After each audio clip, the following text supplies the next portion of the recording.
How we doing, folks? Rich Fantassel with you, giving you the recap of the Celtics Game 1 victory over the Washington Wizards, 123 to 111.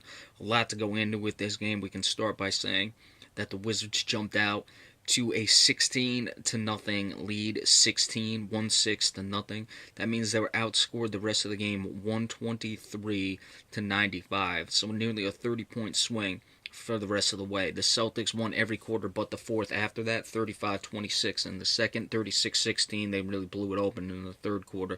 Got off to a slow start in the fourth. Washington got it to, I think three might have been the lowest, 3 or 4.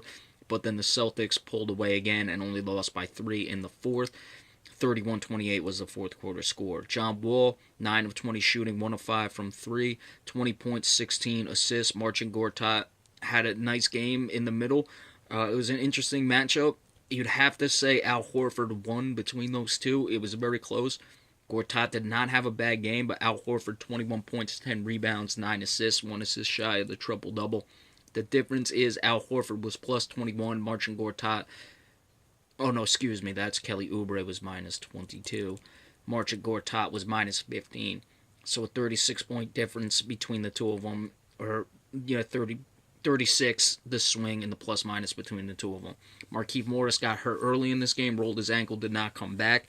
He shot the free throw, so he didn't have to come out of the game. But we're going to have to keep an eye on that going forward. It certainly did not look good. Bradley Beal, 27 points, 4 of 7 from 3. We'll talk about the 3-ball in a moment, as we discussed when we did the preview of this series. But the Celtics balanced all around. We already went into Al Horford. Hey, I've been critical of Al Horford. He was huge in this game. Carried him in the fourth quarter. I don't think Isaiah Thomas scored in the fourth quarter, and Al Horford was really the guy who calmed things down. 10 of 13 shooting, 1 of 3 from downtown. As we said, 21 points, 10 rebounds, 9 assists. Jay Crowder coming back to life. He was plus 26, 24 points, 6 of 8 3-point shooting, 8 of 14 altogether from the floor. Isaiah Thomas, 33 points, 5 of 11 shooting threes. When I did the preview, I didn't even realize how bad Isaiah had been shooting threes in the first round of the playoffs. But he was 5 for 11 from downtown. Avery Bradley, 7 of 20, not great. 3 of 9 from 3, you'll take it. That's 33%, 18 points, 4 assists, 5 rebounds, 4 steals, so he really filled the stat sheet. Kelly Olynyk was big in the first quarter when the Celtics were struggling, had 12 points. Didn't do much in the second half, but they got what they wanted out of him. Gerald Green got the start again. Did not score. He was minus 13. Let's see if Brad Stevens makes an adjustment in that regard. He put Gerald Green in for the Chicago series, so we'll have to see moving forward how he's going to handle that situation. Smart good off the bench. Excuse me, only 5 shots. 6-point shot, 2 of 5. Terry Rozier was all over the court, only had 4 points, but 8 rebounds, 1 assist. No steals, did have 1 block. He was very good rebounding the ball for a guard in the game. Biggest story again, though, Celtics 19 of 39 from 3. They shot 46 of 90 overall, which is 51%. 48.7 from 3 of the 19 of 39. 19 of 39. Either tied or broke the franchise record for threes. I believe it was a tie. We discussed the 3-ball coming into this. Washington shot pretty well from 3, 10 of 23, which is 43.5%.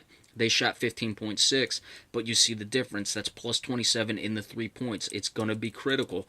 That's where the Celtics bread is buttered, is the 3-point shot. 38 rebounds apiece, 12 offensive rebounds to 12 defensive rebounds, so rebounding was equal all the way around. Turnovers, Washington was good in the first half, but in the third quarter they turned it over a lot, and that's what got Boston starting, and this game was really blown open in the third quarter. Washington could not hold on to that 16-0 lead. It wasn't looking good for the Celtics. You got to give them credit because they came out really sluggish, as I would have expected.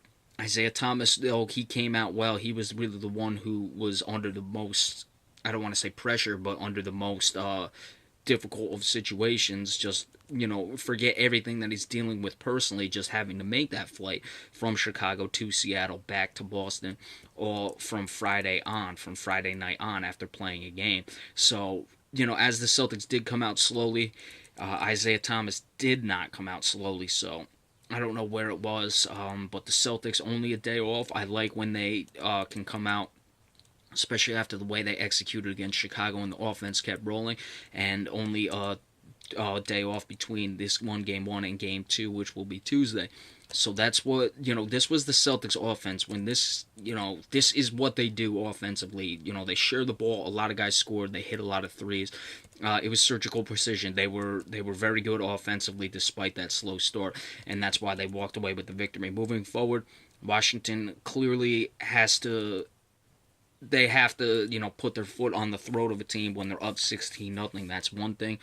All in all, though, they shot well. They've got to eliminate those critical turnovers that they had. They did well, as we said, in the first half of the third quarter. It was bad.